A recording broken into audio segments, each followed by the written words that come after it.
पर प्रज्ञान रोवर तो अपना काम यहां पर कर रहा है, लेकिन इसके साथ लैंडर विक्रम भी चांद से जुड़ी दूसरी जानकारियां भी भेज रहा है। ये नहीं है कि सिर्फ प्रज्ञान ही अपने काम पर लगा हुआ है, विक्रम भी काम कर रहा है, जानकारियां भी भेज रहा है। इससे पहले चांद पर तापमान से जुड़ा पहला ऑब्जर्वेशन भेजा गया था। चांद पर तापमान का भी अब रहस्य खुला है। साउथ पोल पर तापमान करीबन 70 डिग्री सेल्सियस है।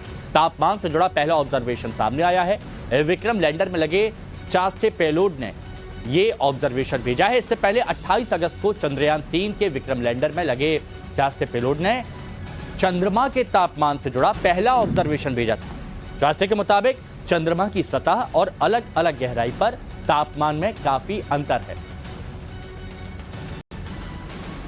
तो जैसे अलग अलग गड्ढे हैं तो वहां पर तापमान में भी गिरावट और ये सारी चीजें हो रही हैं।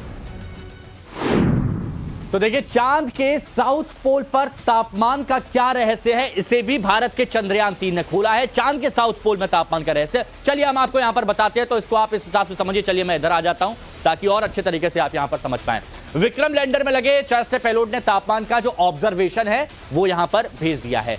चांद की सतह और गहराई में तापमान में अंतर पाया गया है, यानी एक हो गई सतह और कहीं पर जो बताया गया गड्ढे हैं तो वहां पर अलग तापमान पाया गया है। साउथ पोल की सतह पर तापमान कितना है? करीब 70 डिग्री सेल्सियस माहौल है और 80 mm गहराई में -10 डिग्री टेम्परेचर रिकॉर्ड किया गया है। तो एक जगह देखिए 70 है और जब आप गहराई में गए तो यहां पर आप देखिए -10 डिग्री सेल्सियस, यानी बेहद ठंडा, कपा देने वाला, जमा देने वाला, ये हालात यहां पर आए हैं और ये टेम्परेचर रिकॉर्ड किया गया है।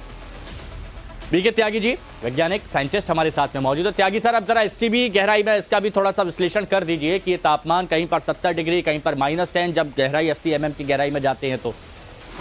देखिए, साउथ पोल पे जाने का एक मकसद यही था कि वहाँ जो सूरज की सनलाइट है, काफी सारे गड्ढे हैं और पहाड़ियां हैं, तो उनकी परछाई की वजह से धूप नहीं पहुंचती है। तो इसीलिए जो टेम्परेचर आपने बताया माइनस डिग्री में जा रहा है और जो एवरेज टेम्परेचर है सरफेस का वो 70 डिग्री है।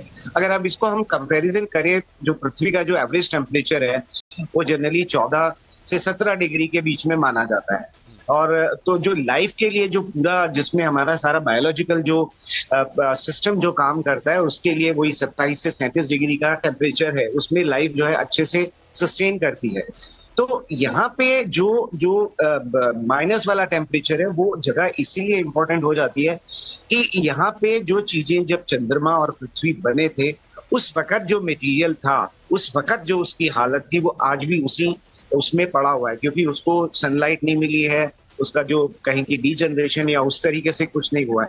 तो पृथ्वी के ओरिजिन के बारे में और हमें और जानकारी मिलेगी कि यहाँ से, अगर वहां से हम कुछ मटेरियल लेते हैं कि वो किस अवस्था में था जब पृथ्वी और सूरज, क्योंकि देखें कि समय के साथ अभी अर्थ ने तो अपना जो मैग्नेटिक फील्ड है वो बचा रखा है, लेकिन चंद्रमा का खत्म हो गया। इसीलिए वहां पर जो हम देखते हैं कि रेडिएशन से अपने आप को बचाना एक बड़ी समस्या है। तो जो एक सबसे बड़ा चैलेंज, जब अगर हम ह्यूमन सेटलमेंट की वहां बात करते हैं, वो यही आएगा कि कैसे रेडिएशन से अपने आप को बचाएंगे। आप